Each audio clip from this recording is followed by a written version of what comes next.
Hartlik welkom aan jou.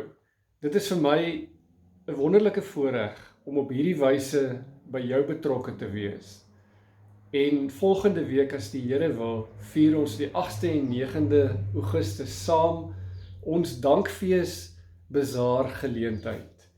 En wil ek regtig vir jou uitnooi, kom deel in die vreugde wanneer ons as gelowiges saam die Here loof en prys vir sy goedheid in ons lewens.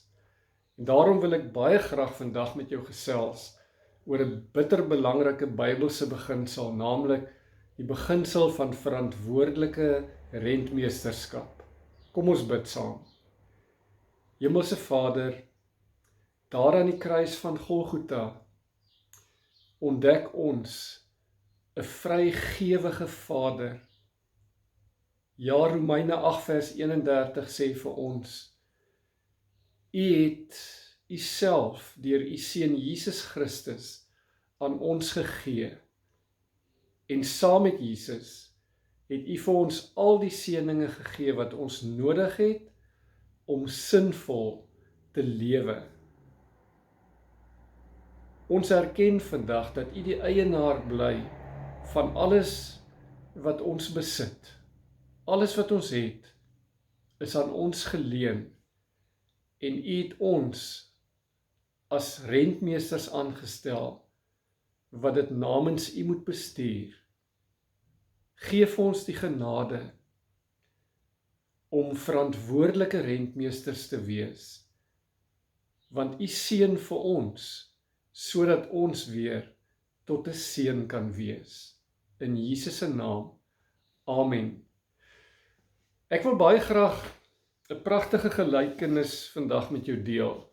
Die gelykenis van die ryk dwaas. En ek wil graag begin met 'n storie.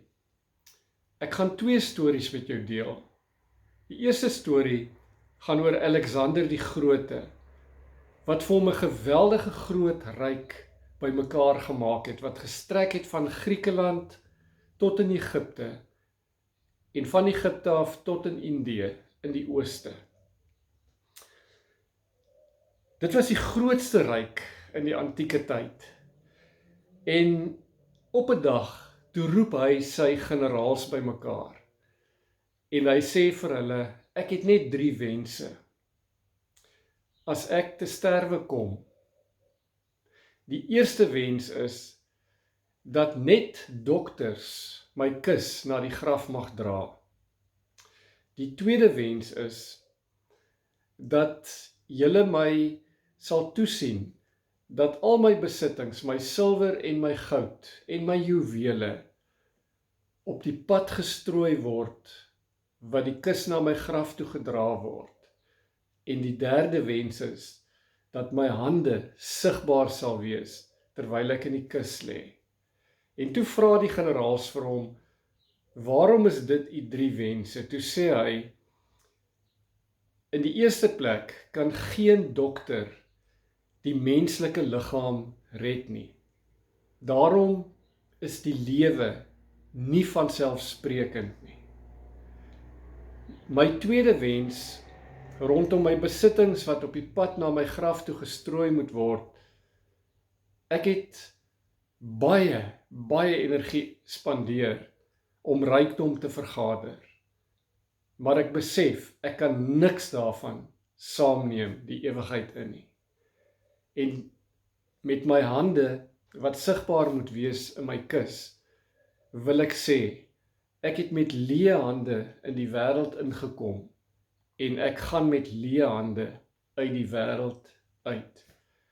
En in hierdie 3 wense van Alexander die Grote, lê eintlik 'n kragtige boodskap opgesluit. En dit bring my by die tweede storie wat ek vertel. En hierdie storie lees ons in Lukas 12 vanaf vers 13 tot en met vers 21.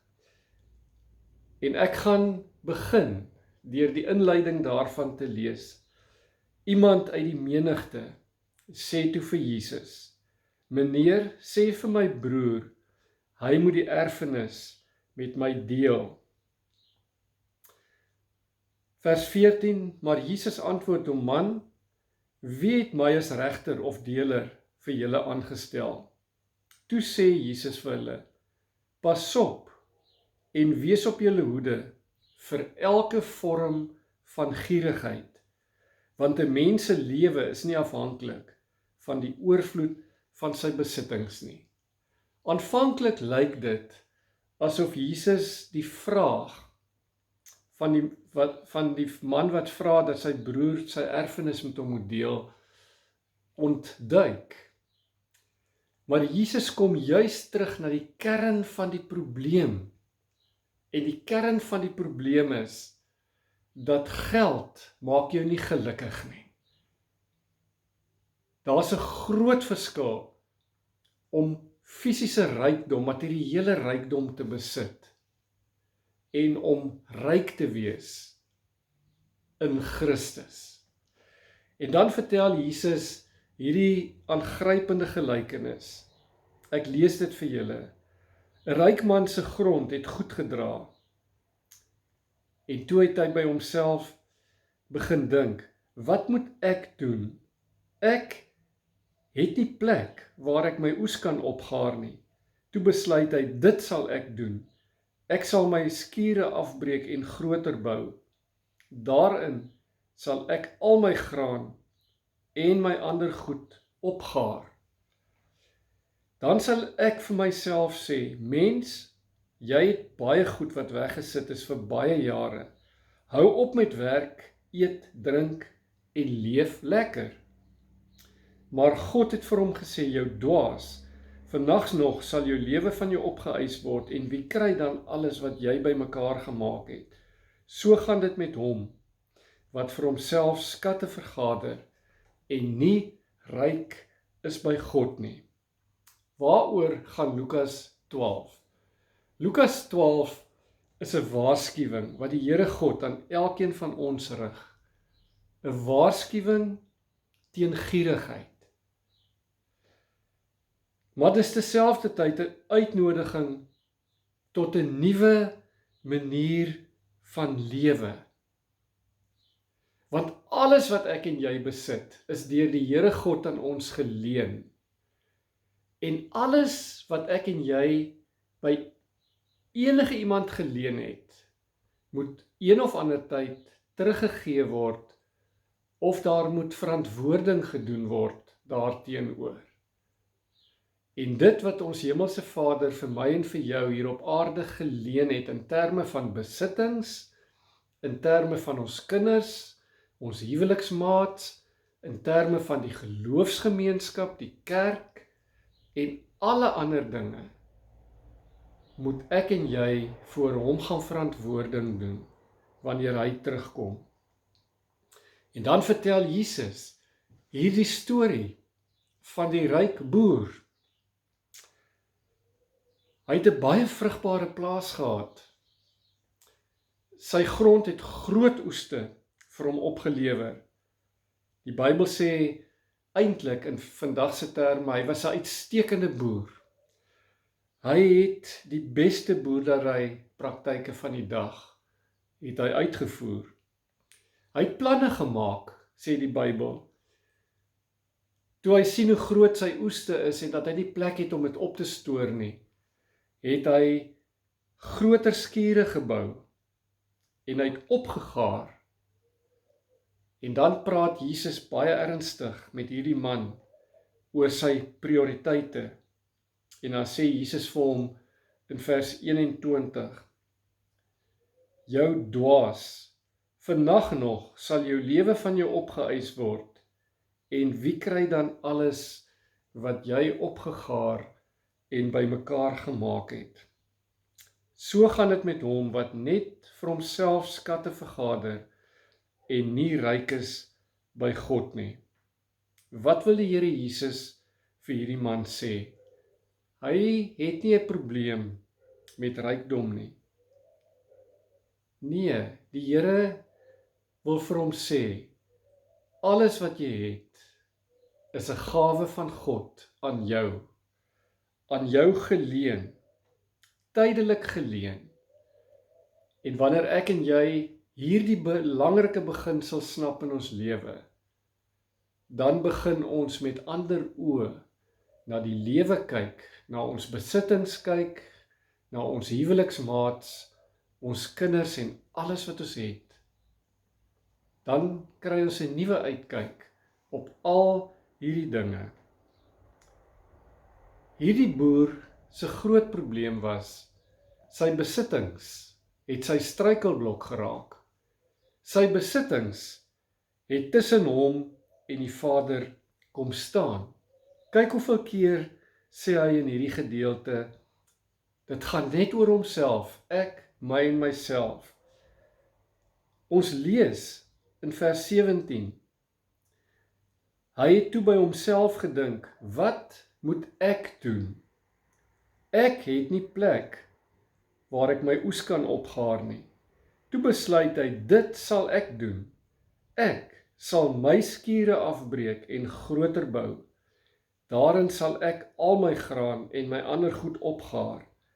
Dan sal ek vir myself sê, mens, jy het baie goed wat weggesit is vir baie jare. Hou op met werk, eet, drink en leef lekker. Sy oes het tussen hom, sy besittings het tussen hom en die Vader ingeskuif. Ek wil vir julle 'n gedeelte uit Prediker uitlees. Prediker 5 vers 9 sê vir ons die volgende, die mens vir wie geld alles is, het nooit genoeg geld nie. Die mens vir wie rykdom alles is, kry nooit genoeg nie. En saam daarmee wil ek 'n gedeelte uit Timoteus met jou deel. 1 Timoteus 6, vanaf vers 6. Die godsdiens is 'n groot wins as iemand tevrede is met wat hy het.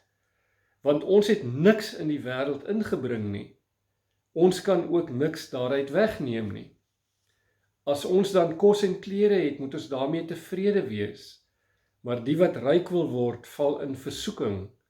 Hulle loop hulle vas in die stryk van baie sinlose en skadelike begeertes, waardeur mense in die verderf en ondergang gestort word.